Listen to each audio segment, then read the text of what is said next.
Este domingo, hoy, en el Pulso de la Fe, presentaremos una denuncia. En efecto, vamos a denunciar en qué consiste la presencia y la acción del demonio en nuestro mundo. Es algo preciso. ¿Cuál es el poder? ¿En qué consiste la influencia que el demonio puede tener sobre los hombres?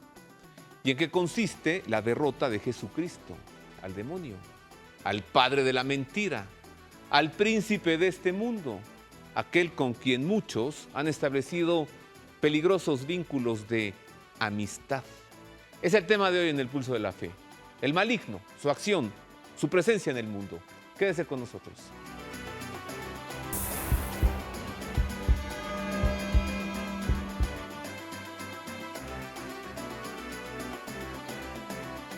Es el tema de hoy. Es un grande gusto saludarle, oiga, como cada domingo. Este programa lo hacemos para usted con especial afecto. Gracias por estar con nosotros. A nombre de mis compañeros, el mejor staff del mundo mundial, el staff de Proyecto 40. Gracias por acompañarnos. Comencemos, antes de hablar del maligno o del demonio, a revisar la Semana del Papa. ¿Cuál es la más reciente actividad del Santo Padre Francisco? Este es un resumen informativo. El domingo 4 por la mañana, en el Regina Coeli, el Papa Francisco lanzó un llamamiento por Ucrania para que prevalezcan sentimientos de pacificación y de fraternidad, y expresó dolor y cercanía para las víctimas provocadas por la enorme avalancha que se abatió sobre un pueblo de Afganistán. Antes de la oración mariana, el pontífice había comentado el evangelio en el que Jesús resucitado se aparece a los discípulos de Emaús, recordando que la palabra de Dios y la Eucaristía llenan la vida de alegría. Aun cuando las preocupaciones y los trabajos parecen tener más importancia, Jesús nos explica las Escrituras y vuelve a encender en nuestros corazones el calor de la fe y de la esperanza y nos da fuerza en la comunión. El lunes 5 por la mañana, el pontífice recibió en el Vaticano a los obispos de Burundi en visita ad limina apostolorum, y en el discurso que les dirigió recordó los terribles conflictos del pasado reciente que han dejado una profunda marca en el país, e invitó a todos a ser testigos de la fraternidad del Evangelio también en el campo de la vida pública. Burundi, precisó el Papa, necesita su testimonio y su valeroso anuncio de valores cristianos, y reafirmó la importancia de una adecuada formación de los candidatos al sacerdocio. El miércoles 7, el don de consejo ocupó el centro de la catequesis del Papa Francisco en la audiencia general, en la que recordó la importancia de la oración que crea espacio en nuestro corazón para la escucha del Espíritu Santo. El consejo es el don con que el Espíritu de Dios hace a nuestra conciencia capaz de realizar una opción concreta en comunión con Dios según la lógica de Jesús y de su Evangelio. En la intimidad con Dios y en la escucha de su palabra, terminó el Papa, dejamos aparte nuestra lógica personal, influida las más de las veces por nuestras cerrazones, prejuicios, ambiciones, y aprendemos a descubrir los designios de Dios. El jueves 8 por la mañana, el Papa recibió en audiencia a Karekin II, católicos de todos los armenios, y recordó los numerosos mártires de la nación, recalcando que su sangre se convierte en semilla de nuevos cristianos. El ecumenismo del sufrimiento, el ecumenismo del martirio, de la sangre, precisó, son un potente llamamiento a caminar por el camino de la reconciliación entre las iglesias, con decisión y confiado abandono a la acción del Espíritu Santo. El encuentro finalizó con una oración común en la Capilla Redemptoris Mater del Palacio Apostólico. El viernes 9 por la mañana, el Papa Francisco recibió en el Vaticano a los participantes en el encuentro del Consejo de Jefes Ejecutivos de la ONU, encabezados por el secretario general Ban Ki-moon.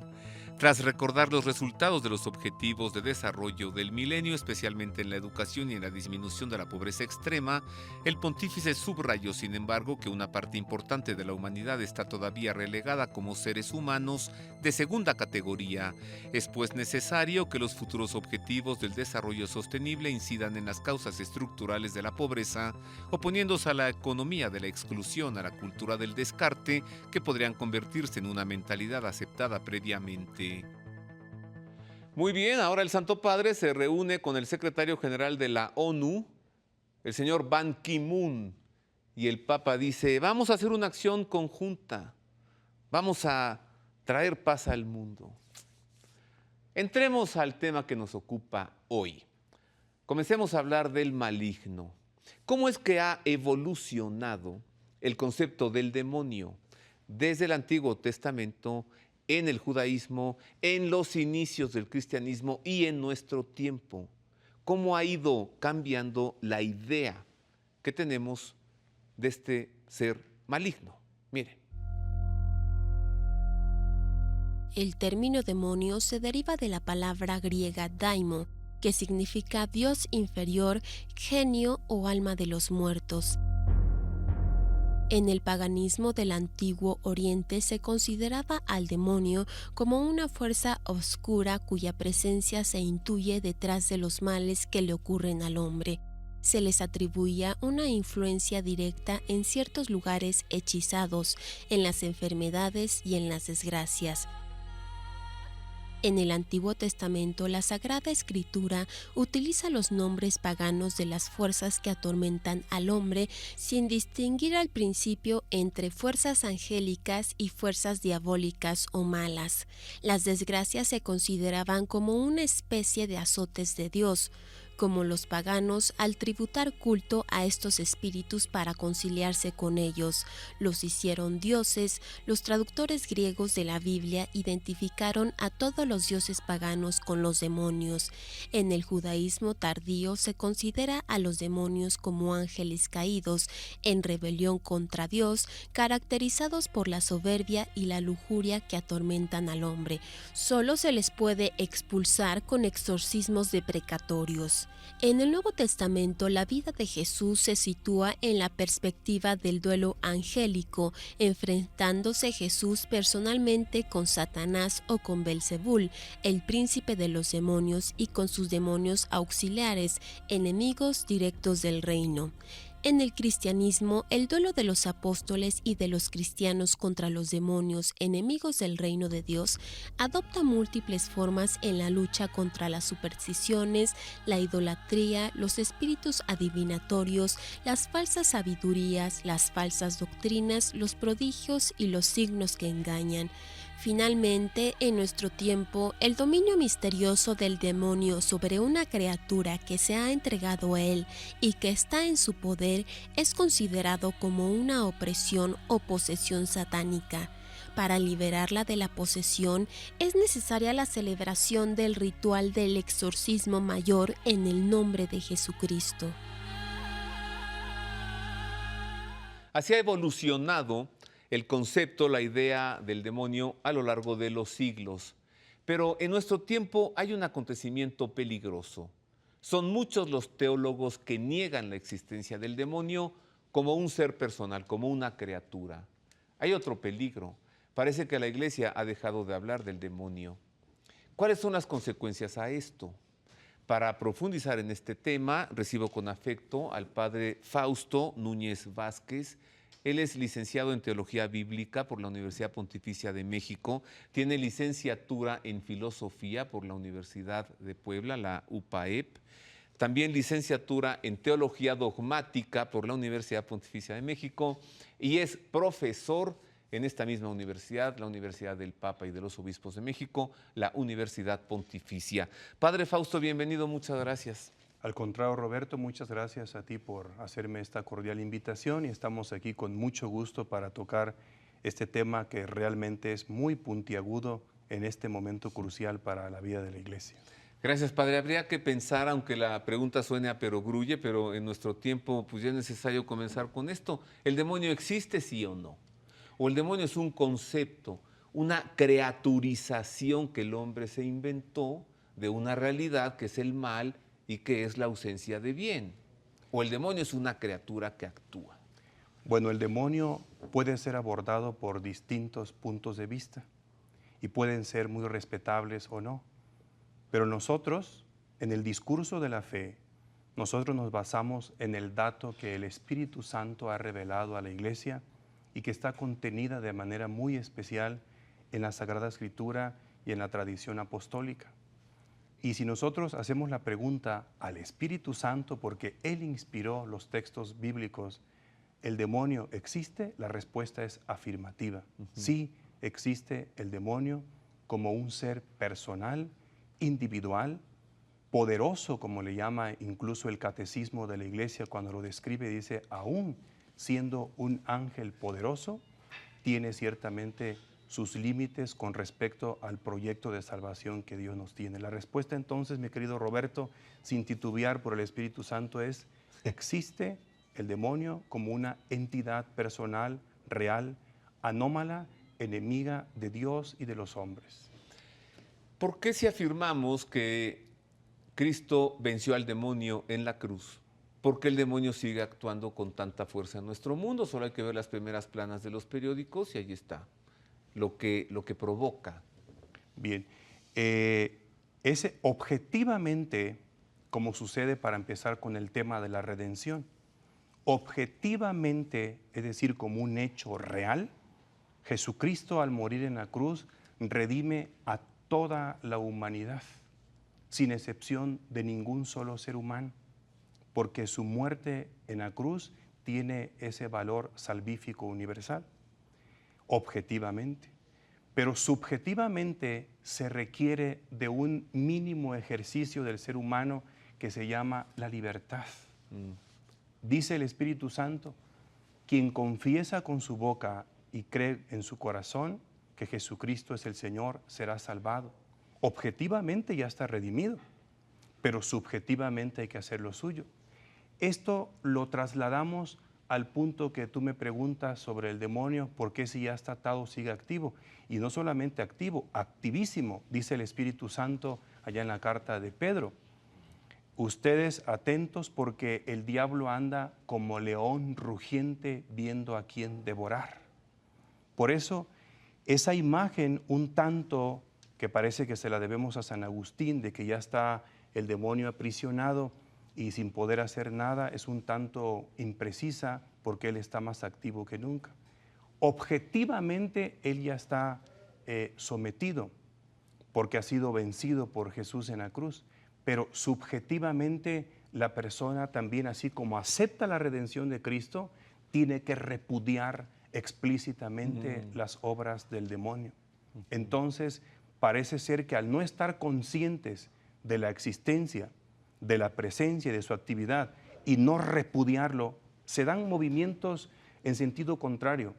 A la par que acepto a Jesucristo como mi Redentor, al mismo tiempo repudio el poder del maligno y cito para esta consideración el libro tan importante que hay que revisar de la catequesis de San Cirilo de Jerusalén, donde él menciona precisamente previo al bautismo cómo al catecúmeno se le pide renunciar explícitamente del poder de Satanás que estuvo dominándolo hasta ese momento en que va a participar de las aguas bautismales. El mal existe, el mal actúa, no porque Dios lo quiera, pero Dios lo permite. Es correcto. Y este es un misterio. Sabemos que Dios permite el mal para sacar un bien mayor. Mientras padecemos el mal, pensamos, prefiero no tener este mal y tampoco tener el bien mayor, ¿no? Pero sabemos que Dios sacará un bien mayor de todo este desastre. Pero ¿hasta cuándo, Padre Fausto? ¿Hasta cuándo el demonio tendrá la licencia por parte de Dios de seguir fastidiándonos la vida? Bien. ¿Por qué es este el plan divino? Tú mismo lo acabas de decir con esa expresión que a veces como que choca con nuestra capacidad reflexiva. Mysterium iniquitatis, decimos en latín, el misterio de la iniquidad. Y casi con un tono como de cierta protesta le quisiéramos decir a Dios, pero ¿por qué lo permites tanto? Si hubo una redención ya eficaz, ¿para qué no lo encadenas de una vez por todas, no? Hay un concepto que no hay que perder de vista que se llama la libertad. Y cuando hablamos del tema de la libertad, Dios definitivamente respeta absolutamente la libertad humana y la libertad de todas sus criaturas racionales. Por eso, si te das cuenta, Dios no va a destruir ni al demonio ni a ningún ser por muy pervertido que sea. Él deja que las cosas, con el respeto que tiene la libertad, vayan teniendo las consecuencias que tengan que tener. Por eso, ¿qué le costaba a Dios pulverizar al demonio en un solo golpe? Pero Dios no destruye a sus criaturas. No te olvides de que Él tiene un amor muy especial por todas. Incluso yo no dudo que tenga un amor hacia su criatura, una de las más bellas que Él hizo allá en el mundo celestial, que es precisamente el ángel caído, hermosísimo en sus orígenes y de los más cercanos en su colaboración, diríamos, allá en el cielo con Dios. Luzbel, ahora Lucifer. Ahora Lucifer. Es un tiempo todavía prolongado, pero de que es una realidad, de que finalmente el demonio será arrojado al lugar que le pertenece, que es el infierno. Eso sucederá en aquello que nosotros llamamos ya la segunda venida de Jesucristo a la tierra, ese acontecimiento escatológico al final de los tiempos que dará el cierre a esto, y en ese momento no solamente se le va a quitar la licencia en tu término, se le va a dar tarjeta roja y se le va a enviar al lugar que le corresponde, haciendo que la historia alcance su madurez, cielo nuevo, tierra nueva, y es cuando será pleno esto que tanto Dios está acariciando, pero que está teniendo el tiempo de paciencia hasta que llegue su madurez. Le pregunté al padre Fausto Núñez, ¿hasta cuándo? Y la respuesta la acaba de escuchar usted, contundente, hasta que este tiempo termine. Y este tiempo terminará después de alcanzar su madurez, cuando Cristo regrese en la parucía a expulsar a todos los demonios de este mundo y arrojarlos ahora sí al infierno, infierno en el que hay muchos demonios, padre Fausto, pero dinos una cosa, ¿se salen de ahí y se pasan a nuestro mundo? Lo que sucede, mi querido Roberto, es que cuando hablamos del tema del infierno, yo ahorita voy a recordar aquel texto cuando Jesús declara a Pedro como la roca de la iglesia y le dice, ni los poderes del Hades podrán prevalecer contra ella, contra la iglesia. Hay un movimiento, están activos. Si hablamos así de que si se salen del infierno están activos, se mueven. El mismo Espíritu Santo nos dice allá a través de la carta a los Efesios, capítulo 6, versículo 10 y siguientes, como Pablo nos previene, el Espíritu hablando a través de Pablo, que tenemos que ponernos todas las herramientas para el combate espiritual porque estamos peleando con los espíritus que están en el aire. Padre Fausto, ¿se salen del infierno porque pueden salirse solos o se salen porque hay aquí en nuestro mundo gente que los atrae, que los saca y que los llama y que los convoca y los mete aquí? Independientemente de que nosotros los convoquemos, ellos están actuando, moviéndose con libertad en la historia. Están presentes. Han sido arrojados, dice la tradición, de la presencia de Dios y están en donde el hombre está. Porque el objetivo es el ser humano. Por eso están en donde el ser humano está, que es en la historia. Esta semana que ha terminado, corrió la información por todo el mundo, redes sociales, bueno. Se va a hacer una misa satánica en la Universidad de Harvard. A ver, en esto todo el mundo cree.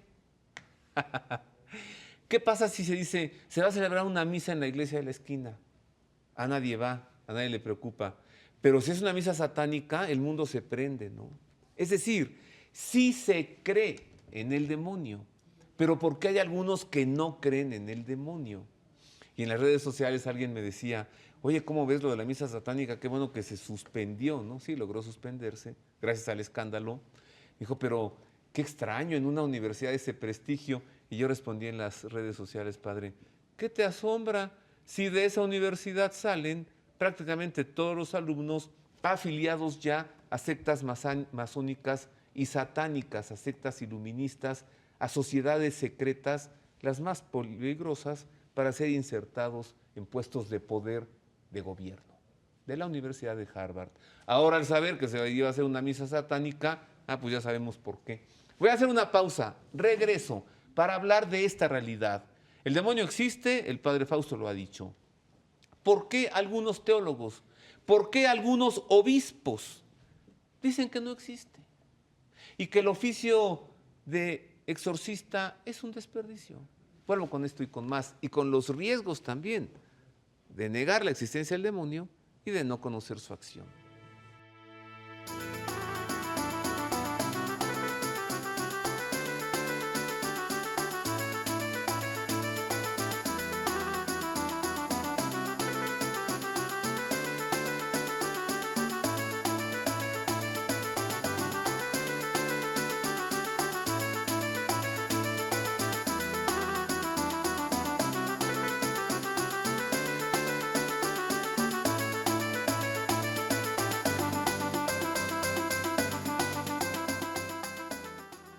Continuamos con más del Pulso de la Fe. Hoy estamos hablando sobre el maligno, su existencia, su presencia, su acción en nuestro mundo.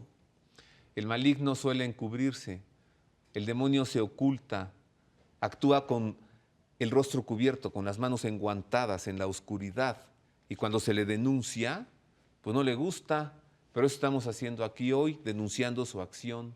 Y estoy platicando para ello con el padre Fausto Núñez Vázquez. Él es profesor en la Universidad Pontificia de México, es licenciado en Filosofía, licenciado en Teología Bíblica y licenciado en Teología Dogmática. Vamos a ver enseguida esta nota que preparamos para usted, que nos explica en qué consiste la influencia de Satanás en los seres humanos, hasta dónde puede y hasta dónde no.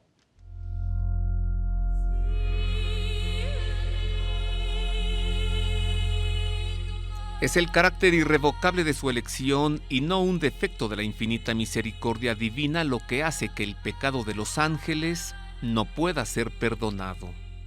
No hay arrepentimiento para ellos después de la caída, como no hay arrepentimiento para los hombres después de la muerte.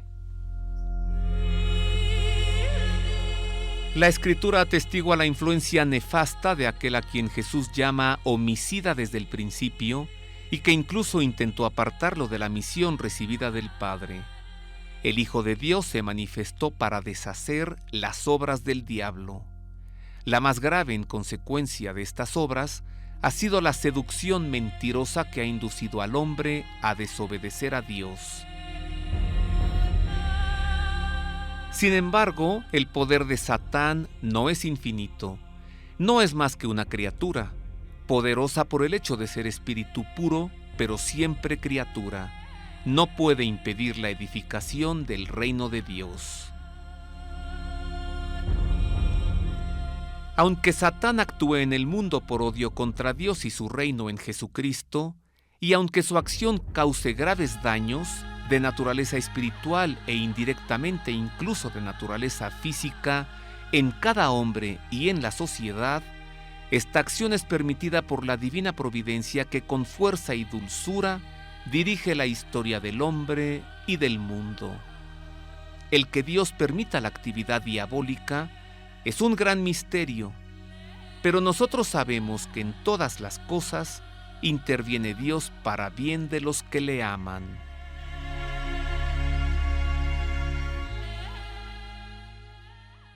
Ahora profundicemos en el tema. Padre Fausto, se anuncia una misa satánica y todo el mundo se prende.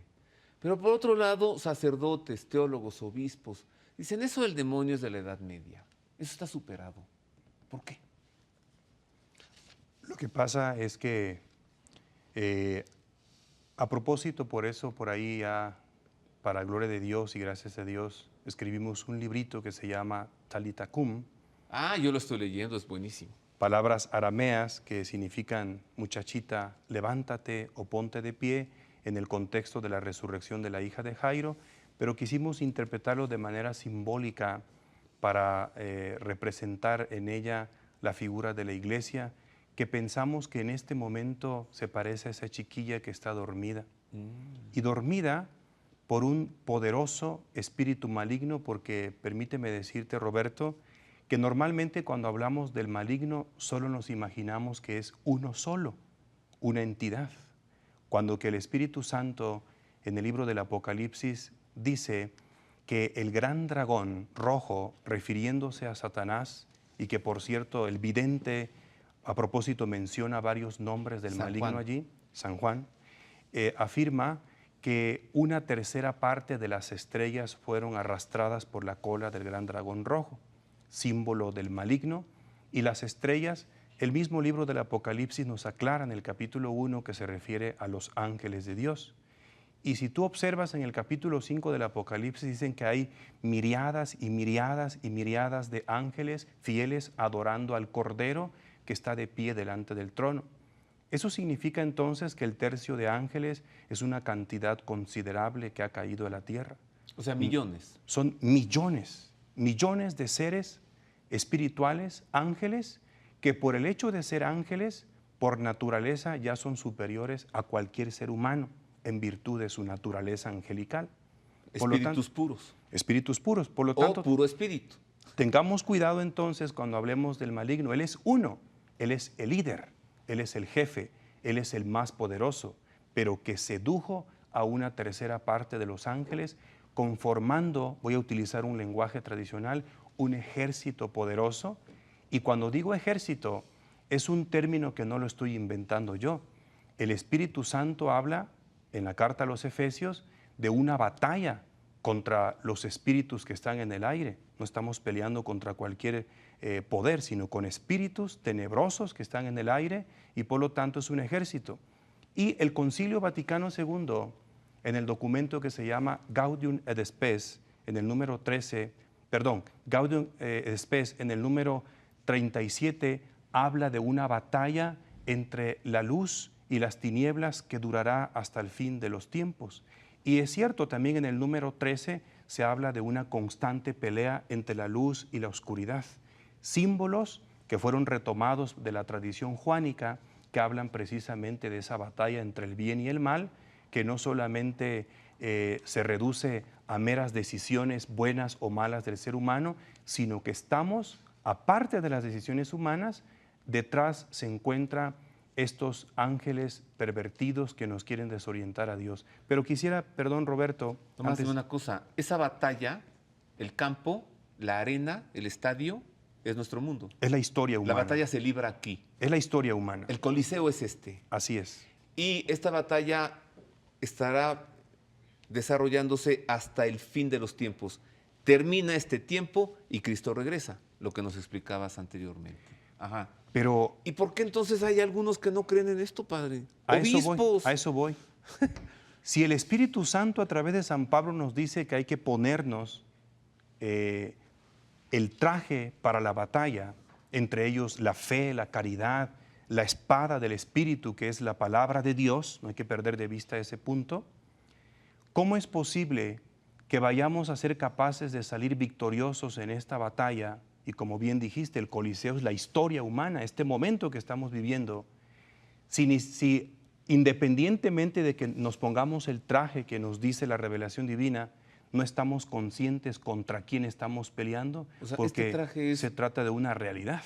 Este traje es un chaleco antibalas que Cristo nos arroja a la arena, y este chaleco es el bautismo y los sacramentos. ¿Acaso ese es el traje? Exactamente, se refiere a todos los medios de salvación que la Iglesia tiene, pero de manera particular la Sagrada Escritura como palabra de Dios, que es la espada con la que tú vencerás frontalmente al enemigo. Pero atención, ¿cómo vamos a hablar en este momento de todo el equipamiento bélico para poder llegar a la victoria si ni siquiera estamos conscientes que estamos peleando contra alguien que es claro. real? Sí, por supuesto. Claro. Vamos a irnos, si me lo permites, al capítulo 3 del Génesis, en ese relato que todos conocemos como de la caída, el pecado de los orígenes, y vamos a descubrir que en ese capítulo 3 estamos parados ante la primer negación. Curiosamente está fresco el tema del pecado y de la instigación del maligno, y curiosamente estamos parados ya ante la primer negación del maligno.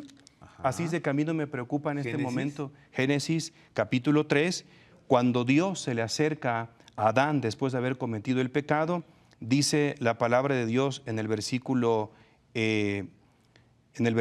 12, dijo el hombre, Dios le pregunta a Adán, ¿por qué hiciste esto? Y dice el Espíritu Santo, la mujer que me diste por compañera me dio del árbol y comí. Es decir, Adán hace responsable del mal a su compañera. Él, como decimos populacheramente, se lava las manos y de paso indirectamente acusa al Creador porque él se la dio como compañera. Claro. Hay una sospecha ahora Rompe con el otro. de que Dios tiene que ver con el mal, hay una sospecha, y eso nos va a puentear con el capítulo 13 de San Mateo, cuando en la parábola del trigo y la cizaña como símbolo del mal en la historia humana, llegan los siervos y le preguntan, Señor, ¿acaso no sembraste solamente trigo en el campo? Y ya empieza la duda si el mal incluso tiene que ver con Dios como responsable. Pero él se lava las manos, pero sucede algo maravilloso, Roberto, porque al mismo tiempo que estamos parados ante la primer persona, hablando así, partiendo de esta imagen de Adán, que no voy a meterme en detalles de crítica bíblica aquí, si existió o no existió, simplemente como el símbolo de la humanidad. Veamos ahorita, lo interesante es que cuando Dios se acerca a Eva, Eva hace algo extraordinario. Y la iglesia en este momento debe de estar en la línea de nuestra madre Eva, porque ella denuncia explícitamente al maligno y lo vuelve a poner en el lugar que le corresponde. Dice el Espíritu Santo: ¿por qué lo has hecho?, le pregunta Dios a la mujer, y ella le contestó: la serpiente me sedujo y comí. Obviamente, si tú notas cómo está el texto, en segundo lugar viene la decisión humana, porque esa es la última causa del mal en la historia humana. La raíz, por eso se pone en primer lugar, está en la serpiente, que es la inventora precisamente de los males. Yo sé que desde el punto de vista del método histórico crítico, algunos exégetas, cuando escuchen lo que estoy diciendo en tu programa, van a sonreír, porque la mayoría de ellos afirma que la serpiente de ninguna manera se refiere al demonio. Sí, en su elaboración, en su primera etapa redaccional, es símbolo de las... Pero es una prefigura, es un símbolo. Sí, pero símbolo en su primera etapa redaccional de las religiones cananitas paganas que estaban seduciendo a los israelitas cuando se establecieron allá en el siglo X. Pues estos mismos exégetas dirán que cuando Dios promete poner enemistad entre la serpiente y la mujer, dirán, pues esta mujer no es María, ¿no? Pero atención aquí, nosotros leemos otros textos de la Escritura.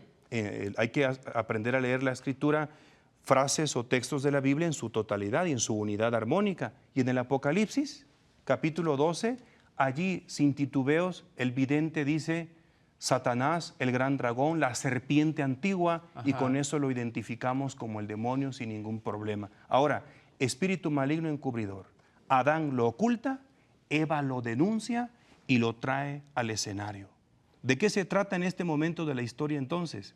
A mí no me extraña si hay un sacerdote que niegue que Satanás sea una entidad y que solo sea el símbolo de pensamientos o sentimientos negativos que se oponen a Dios, meramente un símbolo. No me extrañaría. ¿No será acaso que estén en la misma dinámica de nuestro padre Adán, de estar escuchando el susurro del espíritu maligno encubridor que nos tiene ciegos, mudos, que niegan este tema que es tan serio para la salvación? Dado cuenta. Y no se han dado cuenta. Recuerdo a San Juan Pablo II, una audiencia de los miércoles, 4 meses antes de morir, decía: tanta violencia en el mundo es consecuencia de un Satanás que está furioso porque sabe que le queda poco tiempo. Vamos a ver otra nota. Nos habla sobre la acción del demonio en nuestro mundo y la denuncia que la Iglesia hace, como usted lo acaba de escuchar en boca del padre Fausto, evidenciar a este espíritu que disfraza, que oculta, espíritu encubridor. La Iglesia lo debe denunciar. Mire usted, esta es la investigación. La fe en Jesucristo concede la vida eterna en contraposición del pecado, un invento de Satanás, padre de la mentira, y comporta la liberación del poder del demonio, porque Cristo vino al mundo a acabar con la esclavitud a la que había sometido al demonio a la humanidad mediante la instigación al pecado. Una vez vencido el maligno, el Señor arranca del corazón del hombre la fuerza del pecado, al concederle su perdón, y por la resurrección vence a la muerte.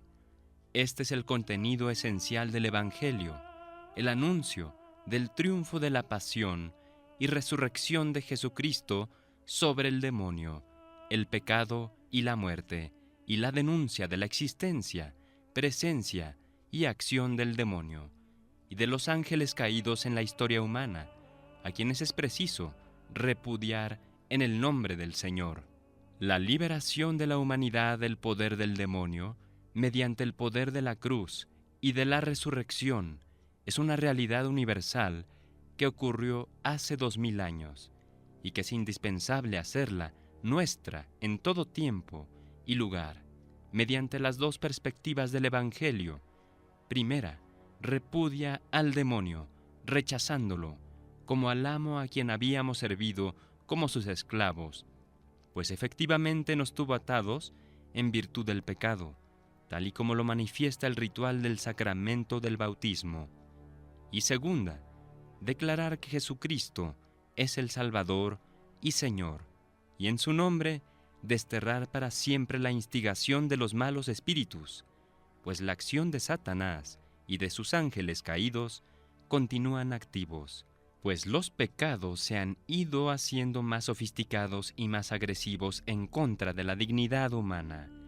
Sin embargo, en el siglo XXI, la catequesis parece olvidarse o guardar silencio hacia la acción cada vez más fuerte y evidente de Satanás en el mundo.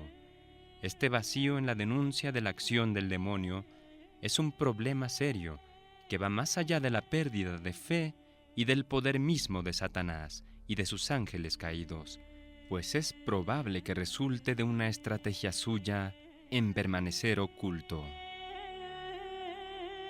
La acción del demonio en nuestro mundo y la iglesia que denuncia la acción del demonio. Mire, tengo un amigo que dice, cuando la flecha se ve venir, duele menos. Bueno, hay que conocer esta realidad, no para que duela menos, para estar prevenidos. ¿Usted se subiría a una moto sin casco? Que su amigo el piloto de la moto, súbete, yo te llevo, y él se pone el casco y se arranca. ¿Lo haría? ¿Saldría usted a la calle sin los sacramentos, sin la oración, sin conocer que es objeto de persecución, de búsqueda, de acoso por un ser que odia a Dios y odia a su criatura amada, que es el ser humano? Los ángeles cayeron, pero Dios nunca se hizo ángel para ir a buscarlos. El hombre cayó y Dios se hizo hombre para venir a rescatarnos. Y este es el celo y la envidia del demonio, que no quiere otra cosa más que la destrucción del hombre para hacerlo pedazos y regresárselo a Dios. Voy a hacer una pausa, regreso, para llegar a conclusiones y para saber también qué es el exorcismo, ¿no? ¿Cuál es el poder de Cristo en la tierra, el poder entregado por Cristo a sus sacerdotes, a sus ministros, para expulsar al demonio? Vuelvo con esto y con más.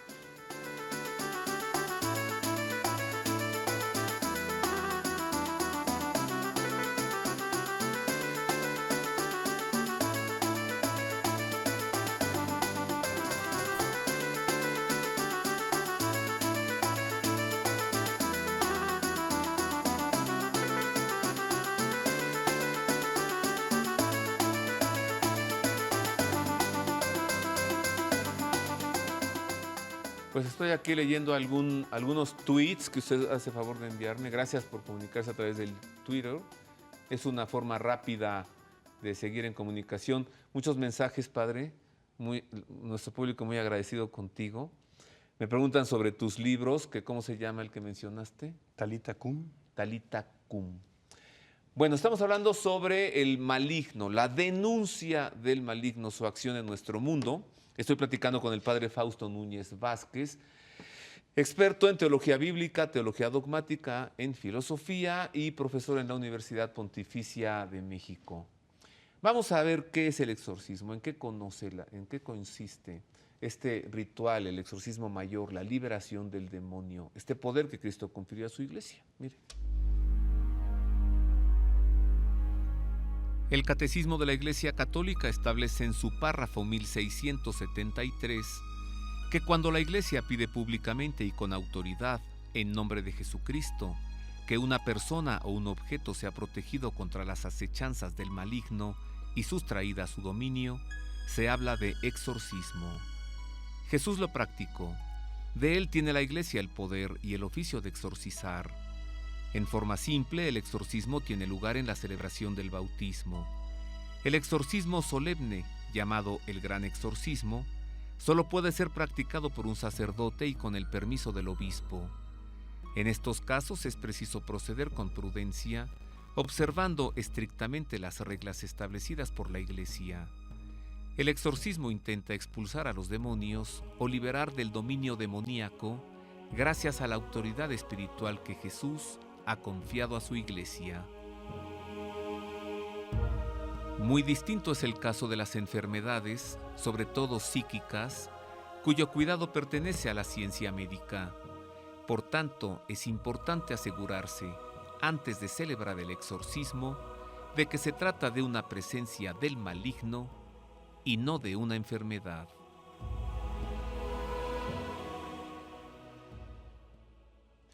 Padre Fausto, tú que sabes, es muy sufriente el ministerio de exorcista. Tú estás al cuarto para las 12 de ser exorcista, la verdad. ¿Le entrarías a ese ministerio? Bueno, si me lo pidieran, con mucho gusto. ¿Y el demonio no te molesta a ti por salir a denunciarlo y decir es un mentiroso, majadero, hipócrita que se oculta y se encubre? ¿No se enoja, no te molesta? Si molesta a los que están inconscientes, ¿por qué no a los conscientes? Ajá, ajá. ¿Qué hacer? ¿Cuál es el peligro de no denunciar la acción del demonio? ¿Cuál es el peligro de que la iglesia haya dejado la catequesis, el magisterio del demonio? Hay pocos demonólogos, uno que otro exorcista. ¿Qué está pasando? ¿Sí? Bien.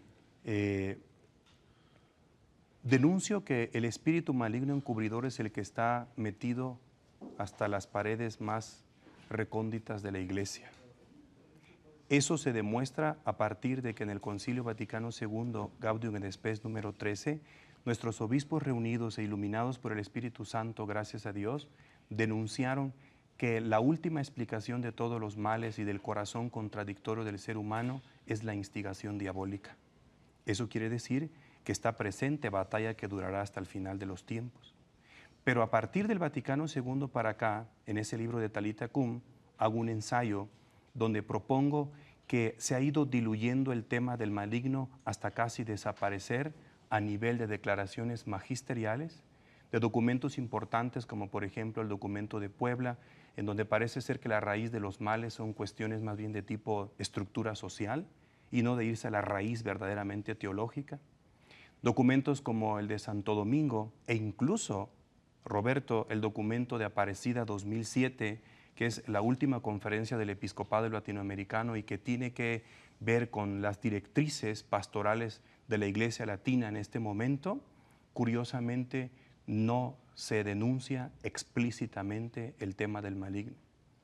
Esto es peligroso para la Iglesia, porque al no estar presente el tema del maligno, estamos precisamente descuidando contra quién es nuestro pleito.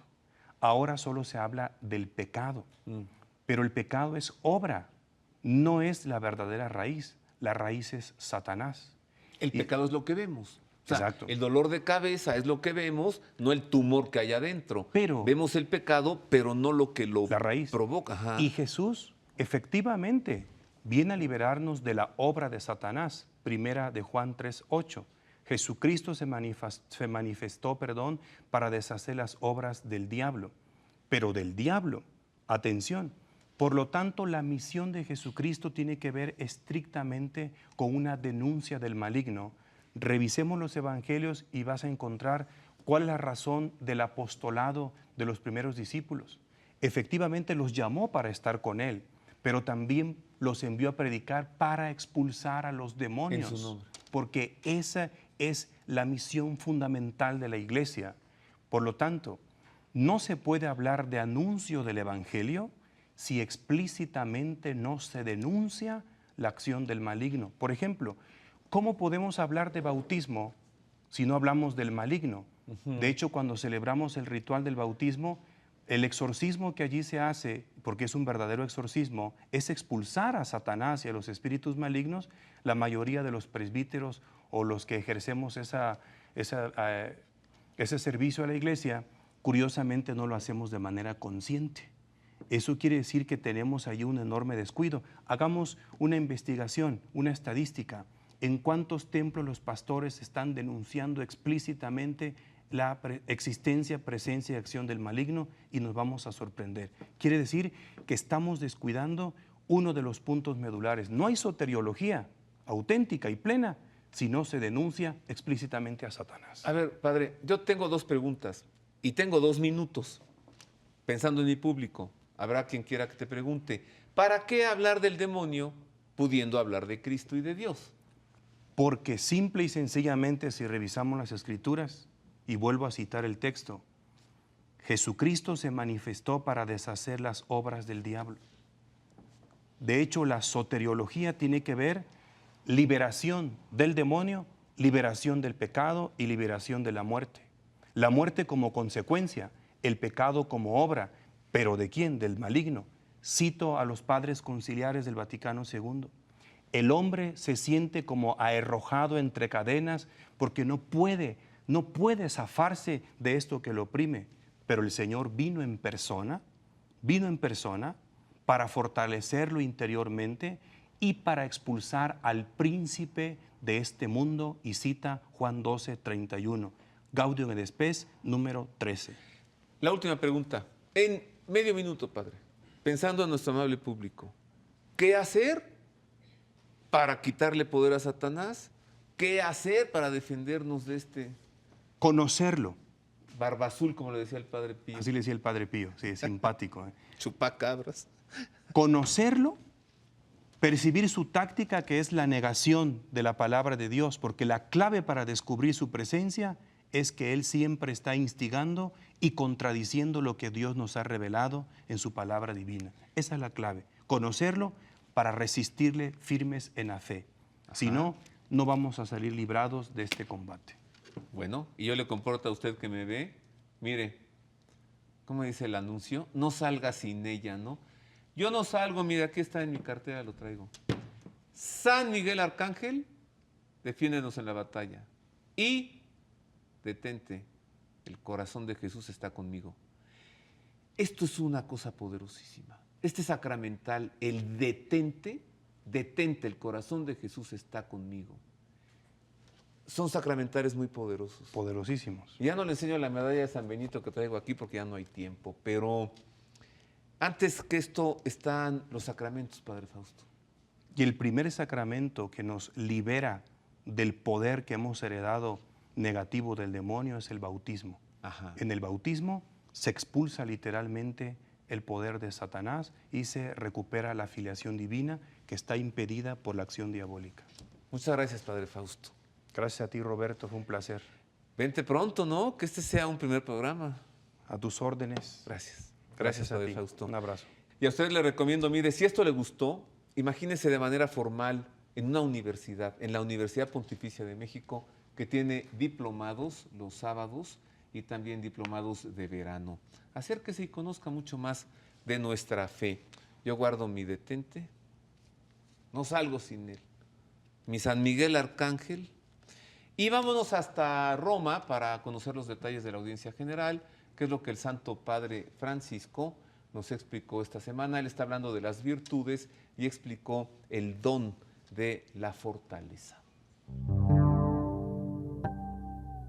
Vergonzoso, así definió el Santo Padre durante la audiencia general celebrada el miércoles 14 de mayo al nuevo naufragio que ocurrió esta semana en el mar Mediterráneo, donde perdieron la vida un número imprecisado de inmigrantes que intentaba salir de África y llegar a Europa en embarcaciones, de los cuales solo se recuperaron 17 cuerpos y se teme que muchos otros hayan hundido con la barcaza. El Papa Francisco, en sus palabras, pidió que se ponga en primer lugar a los derechos humanos y que se unan las fuerzas para prevenir estas masacres vergonzosas. Además, rezó y solicitó oraciones por los mineros muertos en Turquía y por cuantos se encuentran todavía atrapados. Por otra parte, durante su catequesis, el Santo Padre reflexionó en torno a la virtud de la fortaleza, un don que nos viene del Espíritu Santo. Esta es su catequesis en lengua española. Queridos hermanos y hermanas, en nuestra vida frecuentemente experimentamos la fragilidad, nuestros límites y clausuras. Con el don de fortaleza, el Espíritu Santo nos ayuda a superar la debilidad para que seamos capaces de responder al amor del Señor. Hay momentos en que este don del Espíritu Santo se manifiesta de modo extraordinario, como ocurre en el caso de tantos hermanos nuestros que no han dudado en entregar su vida por fidelidad al Señor y al Evangelio. También hoy sigue habiendo muchos cristianos que en distintas partes del mundo dan testimonio de su fe con convicción y serenidad aún a costa de la vida. Esto solo es posible por la acción del Espíritu Santo que infunde fortaleza y confianza. Sin embargo, no debemos pensar que este don es solo para las circunstancias extraordinarias. También en nuestra vida de cada día, el Espíritu Santo nos hace sentir la cercanía del Señor. Nos sostiene y fortalece en las fatigas y pruebas de la vida, para que no nos dejemos llevar de la tentación del desaliento y busquemos la santidad en nuestra vida ordinaria. Pero para que todo esto sea realidad, es necesario que al don de fortaleza se una la humildad de corazón. Saludo con afecto a los peregrinos de lengua española, en particular a los grupos venidos de España, México, Ecuador, Venezuela, Chile, Argentina y otros países latinoamericanos. Pidamos a la Virgen María que por su intercesión el Espíritu Santo nos conceda el don de fortaleza para que sepamos seguir siempre a Jesús con alegría y perseverancia. Muchas gracias y que Dios los bendiga. Dominus vobiscum. Et con spiritu tuo, Sit nomen Domini benedictum. et hoc nunc usque in seculum, Aiutorium nostrum in nomine Domini. qui fecit caelum et terra. Benedicat vos, omnipotens Deus, Pater, Filius, et Spiritus Sanctus. Amen.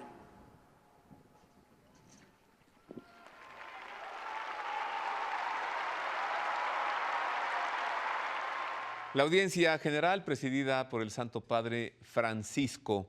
Con esto terminamos. Yo le espero el próximo domingo en Más del Pulso de la Fe, pero espero verle antes el próximo jueves 22 de mayo a las 6:30 de la tarde en el auditorio del CUM, Centro Universitario México, en la Colonia del Valle, Metro Eugenia, para la conferencia que va a dar un servidor sobre los papas San Juan XXIII y San Juan Pablo II. Allí nos vemos. El próximo domingo, 25 de mayo, limpiemos México. Hay gente cochina que tira la basura y hay gente más cochina que no la recoge. Y nuestros prados y nuestros parques son un mugrero. Entonces tenemos que salir de aquí, de Canal 40, para ir a recoger la basura que no recoge quien la tiene que recoger. Eso vamos a hacer el próximo domingo. Le invito a que se sume a nuestra campaña de Proyecto 40, Limpiemos México, y vamos a hacerlo todos juntos para ver si podemos vivir en una ciudad más limpia, más digna. Muchas gracias por haber estado con nosotros. Dios le guarde. Feliz semana. A nombre de mis compañeros, el mejor staff de televisión que puede haber en este mundo, un abrazo para todos. Saludo especial al público de Celaya que nos ve a través del canal 12.2 de alta definición. Feliz semana. Dios le guarde. Gracias.